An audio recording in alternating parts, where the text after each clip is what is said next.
Camel buffalo दूध वाला। वो एक बड़ा सा अनाथालय था। वहां कलेक्टर मुकेश और आश्रम के हेड चैटर्जी थे। कलेक्टर साहब, अनाथालय में बच्चे दूध के लिए तरस रहे हैं। हमारे अनाथालय में दूध सप्लाई करने कोई आगे ही नहीं बढ़ रहा है। आप ही इस समस्या का कोई हल ढूंढे और बच्चों के सेहत को बिगड़ने से रोकें। कहकर चैटर्जी ने चिंता व्यक्त की कि अनाथालय को दूध सप्लाई करने के लिए कोई आगे क्यों नहीं आ रहा है। हमारे अनाथालय को दूध सप्लाई करना हो तो पड़ोसी गांव से किसानों को रेगिस्तान को पार करके आना होता है। यूं आना हो तो खर्चा ज्यादा होता है। ये कहकर कोई नहीं आता है सर। मैं जाकर उस गांव के किसानों से बात करता हूं। कहकर कलेक्टर मुकेश वहां से रवाना हुआ। गांव के चौपाल पर सारे किसान जमा हुए। कलेक्टर वहां पहुंचा। गांव के किसानों से मेरी यही विनती है कि रेगिस्तान के उस ओर वाले गांव में स्थित अनाथालय के बच्चों को दूध नहीं मिल रहा है और उनकी पौष्टिकता में कमी के कारण वे बच्चे कमजोर हो रहे हैं। आप में से किसी एक को बड़ा दिल करके उस अनाथालय के बच्चों को दूध सप्लाई करने का बीड़ा उठाना होगा। सर, उस अनाथालय को दूध सप्लाई करने के लिए रेगिस्तान को पार करना होगा। रेगिस्तान को पार करना मुश्किल है सर। साइकिल रेत में धंस जाते हैं। बहुत दिक्कत होती है सर। आप सब अच्छी तरह से सोच लीजिए। चाहे तो ज्यादा पैसे दिलाने की कोशिश करता हूँ। सर, बात पैसे की नहीं है। वहाँ दूध सप्लाई करना इंसान के बस की बात नहीं है सर। हमें माफ कीजिए सर। सरकार ने अनाथालय की स्थापना वहां इसीलिए किया था ताकि एक स्वच्छ और अच्छे वातावरण में बच्चों की परवरिश हो। अगर आप में से कोई भी दूध सप्लाई करने आगे नहीं आएगा तो बच्चों को परेशानी होगी। जरा सोचिए। हम दूध सप्लाई नहीं कर सकते हुजूर। कहकर सब जाने लगे। हुजूर, उन बच्चों को मैं दूध सप्लाई करूंगा, मैं ले जाऊंगा। सब किसानों ने नरेंद्र नाथ को हैरान होकर देखा। शाबाश नरेंद्र नाथ जी, आप कल से ही बच्चों को दूध सप्लाई करना प्रारंभ कीजिए। आपको ज्यादा पैसे मिले इसका मैं बंदोबस्त करता हूँ। कहकर कलेक्टर वहां से चला गया। अरे नरेंद्र, तू पागल हो गया है क्या? मरुस्थल को पार करके दूध कैसे सप्लाई करोगे? जहां चाह वहां राह। नरेंद्र ने भैंस के दूध धोकर वहीं साथ में पाल रहे एक ऊंट के ऊपर दूध के कैन को लादा। फिर नरेंद्र उस ऊंट से, ऊंट महाशय, गांव में तुम यूं लावारिस घूम रहे थे। मैं तुम्हें शरण देकर पाल रहा हूं। आज तुम्हें मेरी मदद करनी होगी। तुम्हें रेगिस्तान के उस पार स्थित अनाथालय को दूध लेकर जाना होगा। कहकर सिर हिलाया। नरेंद्र ने बिस्लरी के एक बोतल में दूध डालकर ऊंट के सामने खड़ा होकर पीने लगा। नरेंद्र ऊंट के पास आया और यूं सिर हिलाने लगा मानो कह रहा हो कि मुझे भी दूध चाहिए। तुम्हें दूध चाहिए तो हम दोनों को ये दूध के कैन लेकर उस अनाथालय तक जाना होगा। मंजूर हो तो तुम्हें मैं दूध दिलाऊंगा। ऊंट ने सिर हिलाकर ठीक है कहा।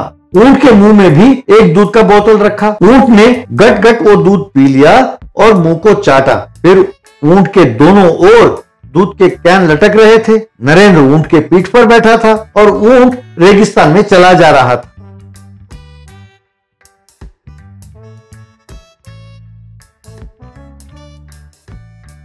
ऊंट जाकर अनाथालय में रुका। चैटर्जी आया और दूध के कैन लिया।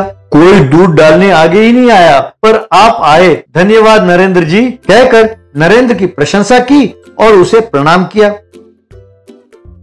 कलेक्टर गांव के चौपाल के पास आया। नरेंद्र जी, कोई आगे नहीं आया, पर आप आगे बढ़े और उन बच्चों के लिए दूध का प्रबंध किया, इसलिए मैं आपका सम्मान करता हूं। कहकर नरेंद्र का सम्मान किया। गांव में जब किसी ने भी एक बेजुबान जानवर की परवाह नहीं की तो मैंने उसे आश्रय दिया। आज उसी बेजुबान जानवर ने उन नन्हे बच्चों को दूध पहुंचाने में मेरी सहायता की। इसमें मेरा कोई कमाल नहीं है हुजूर। कुछ भी कहो, आपका सोच कमाल का है। चंद बच्चों को दूध पहुंचाने की सोच आज आपको यहाँ तक लाया है। आपका धन्यवाद। कहकर कलेक्टर ने नरेंद्र को शॉल ओढ़ा। DJ truck. एक गांव में मैगी नाम का एक व्यक्ति रहता था। वो 24 घंटे कान में हेडफोन्स लगाकर गाने सुनता रहता था। वो यूं गाने सुनते हुए सड़क पे जाते हुए कई बार मैनहोल में गिर गया। एक दिन मैगी के पिताजी प्रसाद, अरे बेटा ये क्या पागलपन है, म्यूजिक सीखोगे तो पैसे कमा सकोगे, पर यूं दिन रात म्यूजिक सुनते रहोगे तो क्या पाओगे बहरा होने के अलावा। चुपचाप या तो कोई नौकरी कर लो या कोई धंधा शुरू कर दो, वरना इस घर में तुम्हें पानी भी नहीं मिलेगा। आप लोग मुझे निकम्मा समझते हैं डैडी, मैं गाने सिर्फ शौक के लिए नहीं सुनता हूँ, मैं डीजे बनना चाहता हूँ, इसीलिए दुनिया भर के म्यूजिक सुन रहा हूँ। वेस्टर्न, क्लासिकल, जैज, पॉप, यूं सब तरह के म्यूजिक मैं सुनकर उसकी जानकारी पाता हूँ। अब शादियों में अगर मैंने डीजे सेटअप लगाया तो शादी कराने वाले पंडित भी उठकर नाचने लगेगा। अच्छा, फिर तो बढ़िया है। वो डीजे सेटअप के लिए कितना खर्च होगा? कोई खास नहीं पिताजी, सिर्फ 20 लाख रुपए ही लगेंगे। अब एक शादी में 50,000 मिले तो 3 साल के अंदर अंदर अपने पैसे वापस आ जाएंगे। उसके बाद जो भी कमाया वो मुनाफा ही मुनाफा। क्या 20 लाख? अरे तब तो मुझे वो 5 एकड़ जमीन बेचना होगा। पर इस गांव में इतना पैसा खर्च करने वाला कौन है बेटा? डैडी, माइकल जैक्सन के ज्यादातर फैंस गाँव वाले ही हैं। आप चिंता ना करें, आप तुरंत जमीन बेच दें। इस तरह मैगी ने एक डीजे का सेटअप खरीदा और एक ट्रक पे लगवा दिया। उस ट्रक को लेकर वो एक शादी में गया। लड़की के पिताजी से उस सेटअप के बारे में सब कुछ बताया। क्या 50,000? अरे मैंने अगर 5,000 दिया तो बैंड बाजा वाले 5 दिन तक बजाएंगे। ये बैंड बाजा नहीं है सर, ये गाने सिचुएशन के हिसाब से बजाऊंगा। इन स्पीकरों से आने वाले साउंड से शादी का मंडप बिल्कुल थरथरा जाएगा। दूल्हा दुल्हन के आसन यूं कांपेंगे मानो भूकंप आया हो। ड्रम बीट की आवाज से लोगों के हार्ट बीट्स बढ़ जाएंगे।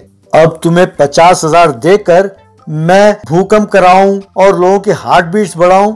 जाओ जाओ, बड़े आए डीजे। इस तरह मैगी वो म्यूजिक का ट्रक लेकर गांव गांव जाने लगा।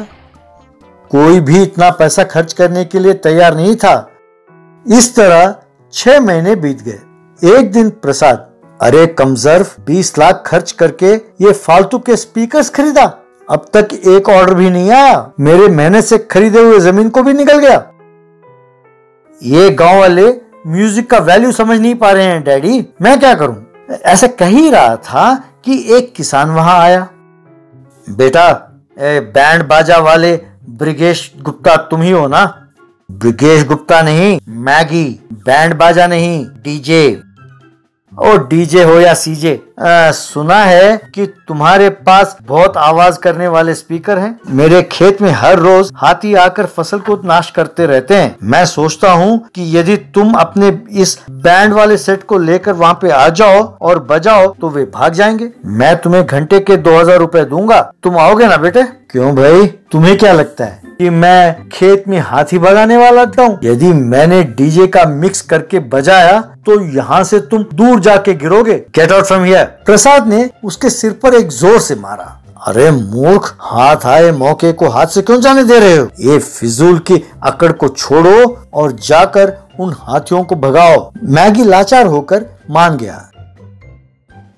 मैगी ने उस खेत के पास अपने डीजे वाले ट्रक को लेकर खड़ा किया। तभी हाथी वहां आए। मैगी ने गाना बजाना शुरू किया। Come on DJ.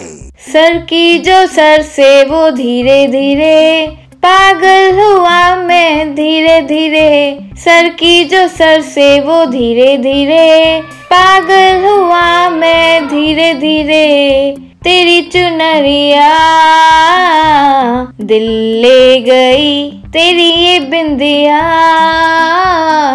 दिल ले गई।